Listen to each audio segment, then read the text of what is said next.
차 빼! 차 빼!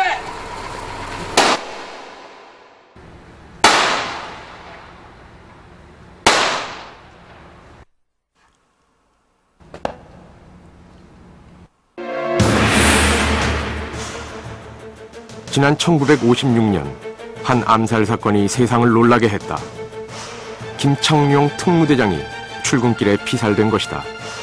그는 대공 분야의 1인자로서 이승만 대통령의 신임을 한몸에 받아온 정권의 핵심 인물이었다. 그래서 그가 그렇게 피살되리라고는 아무도 예상치 못했다. 그의 피살은 이승만 대통령에게 가장 큰 충격이었다.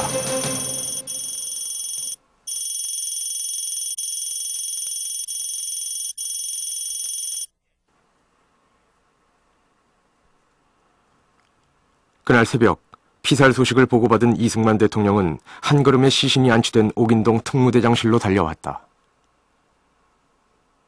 이제 프란체스카 여사는 그 당시에 옷을 제대로 갖추고 입고 왔는데 대통령은 잠자리에서 일어나서 외투만 걸치고 온 겁니다. 거기 차를 타고. 그래서 이승만 대통령이 거기에 앉아서 당시 특무부대에 비통한 참모들 앞에서 그 시체가 이렇게 시신이 놓여 있을 때죠.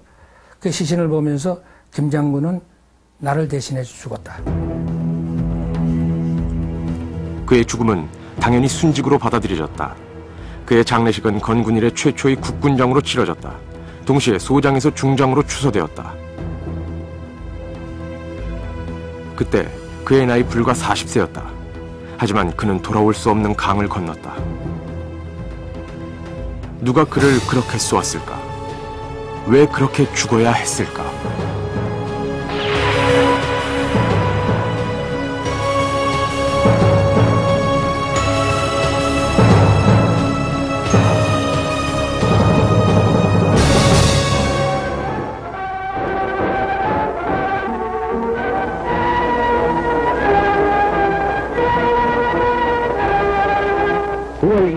우리 육군 특무부대에서는 괴뢰 간첩 이상환을 체포했습니다. 1950년대 특무부대의 주요 업무는 간첩 검거와 좌익 색출이었다. 특무대장 김창룡. 그는 당시 타공전선의 1인자로 불리웠다. 그 시기 그는 뉴스에 자주 등장했다. 해방 전후 줄을 잇던 대공 사건은 대부분 그의 손에 해결되었기 때문이다.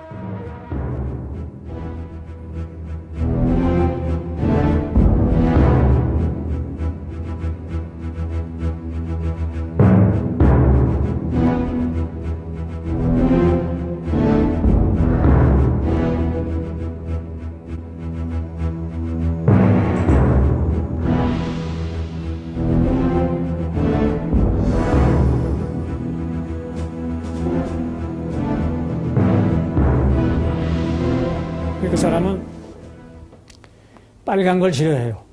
빨간 옷도 싫어하고 빨간 색깔을 도대체 싫어해요. 빨갱이 되면 싫다 그거야. 그렇게 철저하고 그 특무대장실에 한번 가보니까 거기 고양이가 쥐를 잡으려고 이렇게 노리고 있는 상황이에요. 키가 작달막하죠. 그런데 항상 뭔가 이렇게 노리고 있는 그런 상황이에요. 항상 생각이 빨갱이 잡는 생각이에요. 자기 어머니를 행상을 가상시키고 부인은 또 이제 고지로 이제 가상시켜가지고 한 가지 예를 들어 말하면 그때 그거의 남조선 노동당의 재정부자인데 저 신당동에 있었어. 그 집에 이제 그 출입하면서 그 정보를 탐지해가지고 그걸 잡았거든. 그 정도로 했어요. 부인을 글쎄 그 고지로 하고 어머니를 행상으로 해가지고. 그런 그가 암살됐다. 범인 수사를 위해 대통령의 특명으로 군검경 합동수사본부가 신속히 설치되었다. 하지만 범인은 증발이라도 한 듯 오리무중이었다.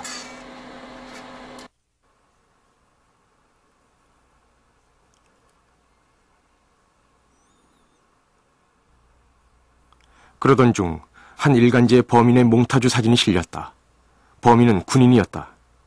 하지만 이 몽타주 사진을 둘러싼 공방은 이 사건이 단순치 않음을 예고했다.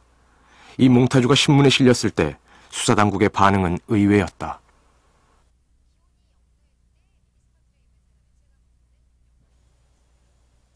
그 공개 수사고 형사들이 가져다니는 거 당연히 그 신문에 내도 되는 거 아니에요?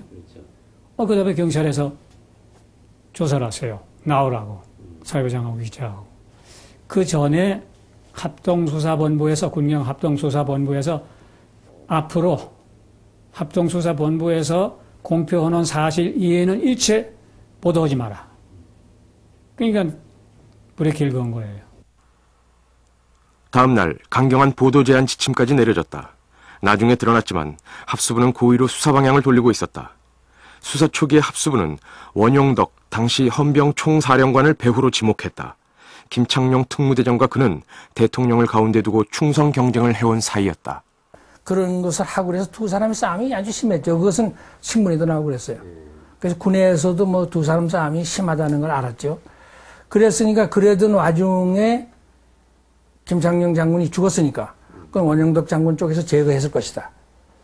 또 그렇게 수사기관들도 다 그렇게 봤고, 그러니까 합동수사본부가 원영덕 장군의 부관이 명령을 받고 했을 것이다. 수사당국은 무리한 표적 수사까지 서슴지 않았다. 암살범들의 집차가 오리를 치었다는 목격자의 제보에 따라 원영덕 장군의 부관이 몰던 집차에 오리털을 붙여 혐의를 덮어씌우려 시도했다. 그러나 곧 이것이 어이없는 조작이라는 것이 드러났다.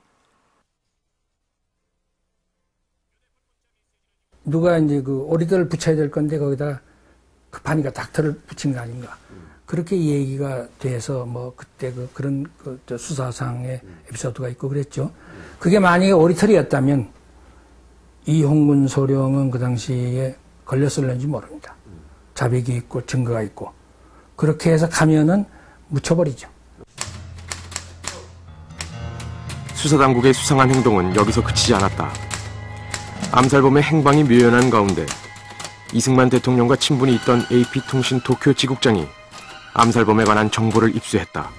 그래가지고 대통령을 단독회견했어요. 특종이지. 그러니까 이 범인이 어떻게 됐어? 그러니까 이거 군에서 보고 올라왔는데 그 범인은 공산주의자고 일본이나 홍콩으로 벗어 도망갔다고 보고서가 올라왔다. 이 박사는 보고서 가지고 얘기하는 거예요. 그러니까 멜리슨, my friend.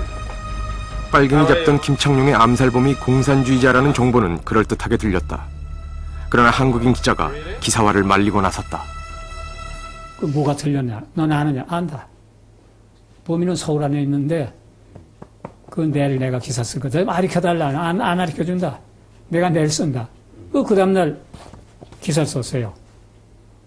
김창룡 특무대장 암살범은 서울 시내에 안전한 장소에 보호받고 있다.